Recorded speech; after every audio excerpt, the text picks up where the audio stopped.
Good morning again. It's Lombardi's Look Back. It's going to be a quicker version this time. We're going to talk about some 49ers weaknesses that were identified, exposed against the Raiders because I want to put this game, an epic win 37-34 in overtime, into context. And that context is that the 49ers are Super Bowl contenders. That obviously hasn't changed. They went from 8 wins in a row to 9 wins in a row. That's the longest streak in the NFL.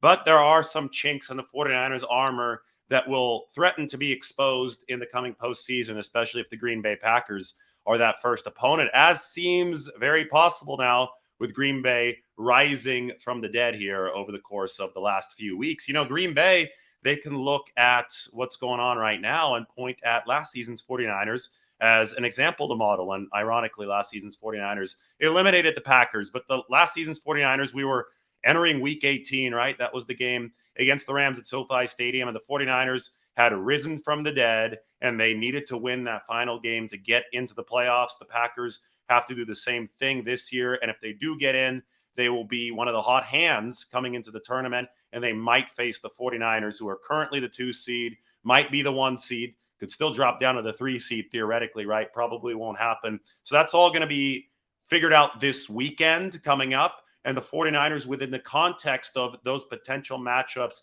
need to address some of the issues that they faced against the Raiders. So this is Lombardi's Look Back. I was up early today here in Vegas. I'm flying out a little bit later, and I watched the tape. And the tape, this was an extremely entertaining game. You already knew that. I don't have to be sitting here telling you these obvious things. But on top of being entertaining, there were a lot of great plays made by both teams, right? So you had offense dominate, obviously. Anytime you see a 37-34 score, that's the case. But the defense has also made awesome plays in this game. The 49ers defense came through when push came to shove multiple times. Look at Brock. Look at the 2 goal line stands in the first half. Look at the interception from Drake Jackson off of the tip from Kerry Hyder Jr. Play after Kerry Hyder Jr. registered a massive pressure and quarterback hit against Jarrett Stidham that knocked, it was Darren Waller, I thought, would have had a chance to haul in a deep ball, but the pass was knocked a little bit off target by the fact that Hyder delivered that pressure. And then obviously Nick Bosa's pressure at the end of the game. Bull rushes Colton Miller, says, hey, Jarrett Stidham's been getting rid of the ball too quickly. The coverage is not holding up well enough on the back end. I can't run a finesse pass rush move. I have to bowl Colton Miller back into Jarrett Stidham. I have to turn to the bull rush. That's what Nick Bosa said. It worked. He backed Miller into Stidham. That forced the hit and the interception for Tashawn Gibson to seal the game for the 49ers. So a game that was offensively dominated, that was highly entertaining, still had massive impact plays, even from the defense. And obviously, we can talk all day about the massive impact plays from the offense. That's my article I wrote about Brock Purdy yesterday. So go ahead and check that out. Matt Barrows wrote about the 49ers weaknesses. The 49ers flaws were highlighted by the Raiders in the overtime win. And Nick Bosa is thankful for them. So along the lines of Matt's article, I wanted to talk about some of the 3 main weaknesses that the 49ers definitely had exposed in this football game. Weakness number 1, pass coverage. I mean, you're only as good as your worst cornerback, right? And the worst 49ers cornerback right now is Diamante Lenoir. And it was tough yesterday because the Raiders, here's the thing. We have to put all struggles into context. And I don't think it was as bad for future projections as a lot of people are making it out to be. That Raiders team is tailor-made to expose mismatches on the back end. Darren Waller's 6'7". Who's going to cover a guy at 6'7"? Nobody really on the back end can cover him if he gets good position and the ball's put in the right spot, right? Diamante Lenoir is definitely not going to do it successfully. He's way too short, right? He got almost a foot on some of these guys. Darren Waller does.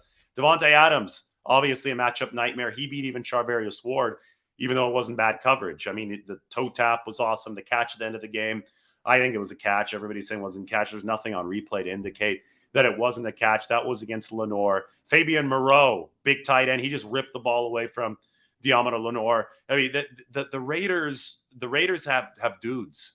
They have dudes. And even Hunter Renfrow had that play against Jimmy Ward. He got open. That was a big first down.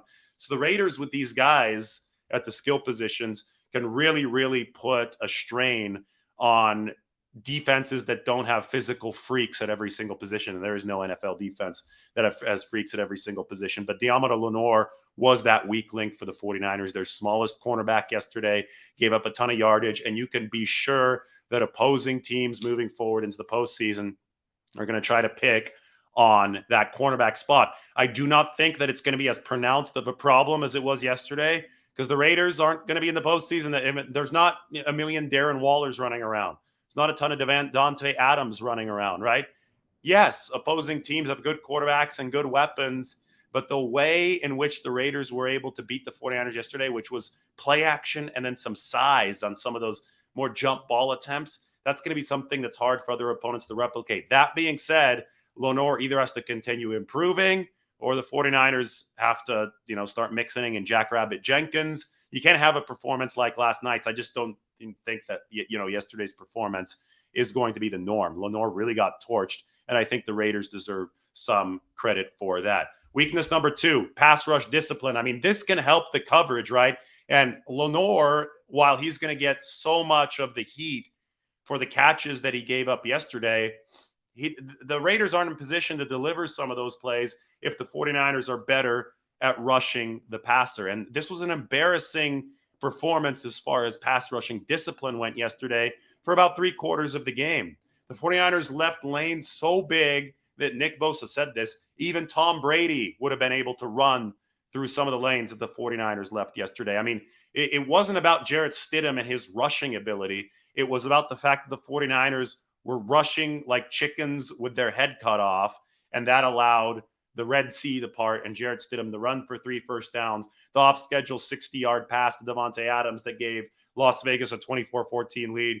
I mean, that was one of those plays where the secondary broke down, but Jarrett Stidham also bought a ton of time moving over toward the left. So that's definitely one of the weak. And the 49ers have to continue to emphasize the importance of tying the rush together with the coverage.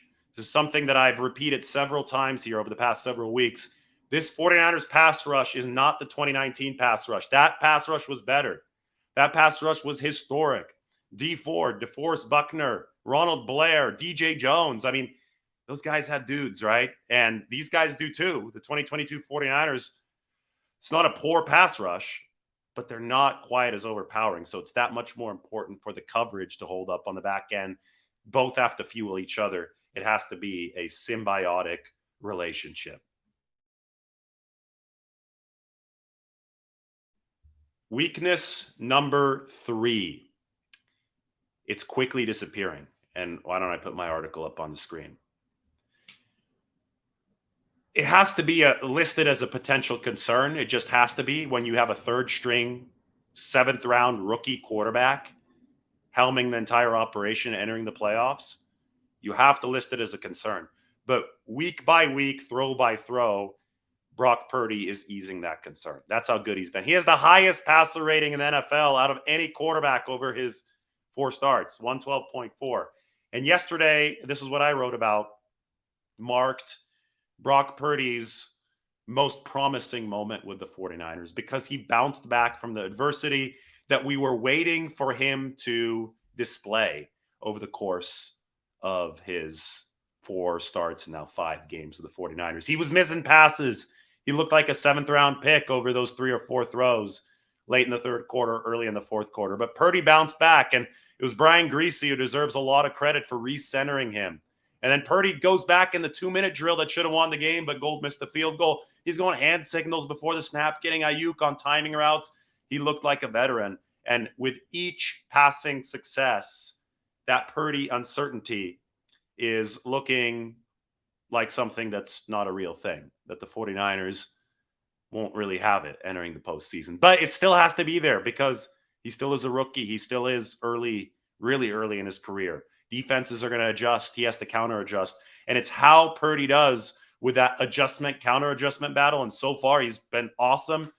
Brian Griese helped him adjust yesterday. He's come off the oblique injury. He's worked on his timing with Brandon Ayuk. The 49ers coaching staff challenged Brock Purdy this week and in the weeks prior to that. But really this week, to improve his timing. He was late on some throws, and it was hard to not be late because his timing was compromised by the fact that he had that oblique injury that was limiting his practice. But the staff challenged him to improve his timing. He did through a full, healthy week of practice, and that paid off big time in crunch time yesterday, because who did he go to on timing routes over and over again after that blip of adversity with missed passes, the interception to Kittle, the miss to Jennings, and the miss again to Kittle? He went to Ayuk, 5 catches over those final 2 drives, and Purdy went to Ayuk with timing, with precision, looked the linebacker off, and boom, that's how Shanahan's offense clicks. If you can hit the intermediate precise routes over the middle of the field, the entire route tree and the entire offense opens up for all the receivers.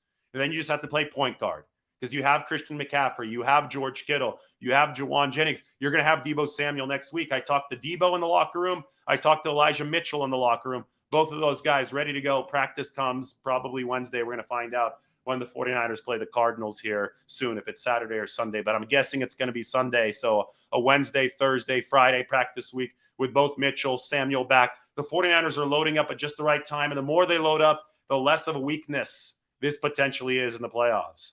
Brock Purdy has been awesome for the 49ers. The story has been epic. Just think about it. 7th round pick, the very final pick of the draft, the 3rd string quarterback taking over what might be and what I think is the best team in the NFL. You know, while we're at it, why don't I show you this? If you're still wondering, where do the 49ers stand in relation to the rest of the league? Well, I think this might answer your question. Put this up on the screen. There we go. Sweet. Okay, team tiers. You want to be further up to the right and further to the right, further vertical. 49ers in that top tier. This is since week 1. I'm not counting the Trey Lance game. How Trey Lance did has nothing to do with how the 49ers are doing this season. The primary quarterbacks this year have been Garoppolo and Brock Purdy, and plus Lance played that game in a monsoon. Trey Lance's development, especially in retrospect, happening on a separate track from what the 49ers are doing this season because of that week 2 injury. So anyway, since week 1, the 49ers are the best defense in the league and one of the best offenses in the league. Only the Bengals, Bills, and Chiefs have been better offensively. And because of that, the 49ers are here in that top tier, along with the Bengals, and maybe the Chiefs have a little bit to say about that. But the 49ers are better than the other NFC top contenders in Philadelphia and Dallas. And maybe that will reflect itself in the seedings come next week, because if Philly loses once more to the New York Giants and the Niners beat the Cardinals as expected, they will be the number 1 seed. And if the 49ers win and the Eagles also win, the 49ers will be the number 2 seed. That's what they earned yesterday with this win against the Raiders. It's huge. It offers potentially more home games in the playoffs, and that 1 seed would offer a bye, which would clear the path to the Super Bowl. So big win for the 49ers. It was a resounding atmosphere at Allegiant Stadium. Awesome place, by the way. I've never seen anything like it. Fans for both teams making ear-splitting noise. Brock Purdy coming through even after struggles to deliver. 49ers defense gave up 500 yards, but delivered clutch. I mean, we got to start talking about the clutch gene of this 49ers defense. Even on a rotten day, 2 goal line stands, 2 huge interceptions, both created by the pressure of their defensive line. I mean, this was awesome stuff for the 49ers, and they are in position now to grab potentially that number 1 seed, but at least some solid home field advantage in the playoffs. All right, that's been the Look Back. We'll talk to you all soon. More coming in this big week for the 49ers as they wrap up the regular season. Everybody take care.